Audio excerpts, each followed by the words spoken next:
Yet again, I find myself watching an anime that, for all intents and purposes, has a good premise, has a good character development, characters and storylines that, extend and go out into further explanations, but the execution itself is the downfall of this anime.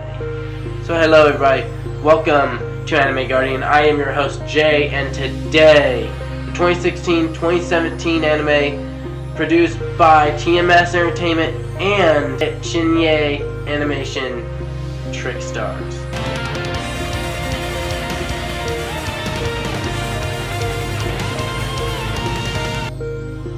The story is rather simple. It's about a young man named Kobayashi who is for some reason unkillable. He goes and he gets into a group of detectives known as the Young Detective Boys Club, which, after meeting a character named Hanasaki, who has promised to kill him if he joins the group and completes his missions. Along the way, we realize that no matter how bad Hanasaki tries, he cannot kill Kobayashi, no matter how many times he tries. And this sets up for the further length of the story, and it actually gets sidebarred for most of the series. All at the same time, they are trying to stop and get rid of the antagonist of the show known as the Fiend of 20 Faces, who may or may not have a past with the leader of the Boys Detective Club, Akachi. Himself is not as important of a character. He has his issues, yes, but he's kind of the back burner when the characters are more aligned with the crew as a whole. The Boys Detective Club, I would argue, is the protagonist, not any one individual character. Kobayashi, as the show continues, I find to be rather annoying, really, because all he talks about is wanting to die, and as you look deeper into his past, yeah, you get it, but you would expect by, the halfway point for him to grow a little bit, and he really doesn't until the end. As well as Hanasaki himself having an immense inferiority complex. So much so that it could be borderline attention seeking. Neuro, the female member of the crew, who's really only there to be the technological advanced one, as well as being the one that gives fan service. And we all know how I feel about that. The rest of the side characters are really hit or miss. You're either going to love them or you're going to hate them. The music was done by Yuki Hayashi, and if I mispronounce your name, I truly do apologize. His music itself is inspirational, it's gorgeous. However, when it comes to the ED and the OPs, I have a little bit of an issue. The first OP was not that great, but the first ED was fantastic.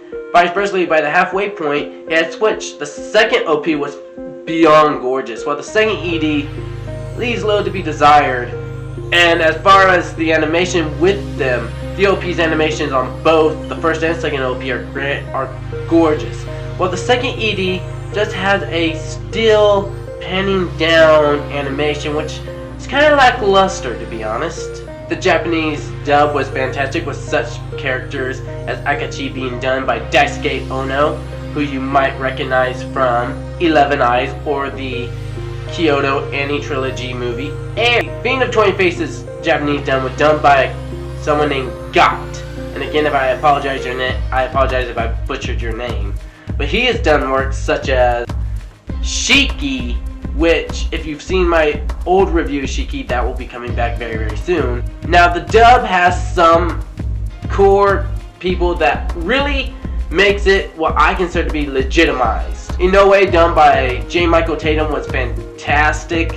If you don't know that name, you might be familiar with the dub anime of Black Butler and Tokyo Ghoul, both of which you really should check out.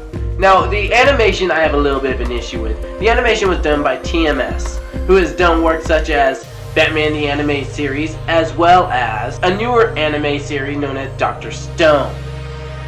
If you haven't seen that review, I'll leave a link right here. You should really go check that out. So, with everything introduced to this show, I happily award Trickster with the overall score of a 7 out of 10 and a recommendation that you stream it rather than buy.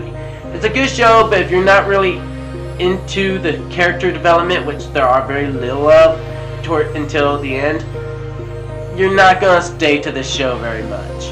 For ultimate anime recommendations, I first point you to The Gray Man, as well as the anime known as Da Da Da. Between these two, hopefully you will find something to pick up, and that will be it for me. If you like this video, please leave a like, comment down below, let me know what you guys want me to review, and hey, if you like this show and you want to see this channel grow, please consider hit that subscribe button. That way you guys can be notified when I make videos. Want to really be notified when I make videos? Hit the bell as well. Thank you guys, and I'll see you guys in the next review.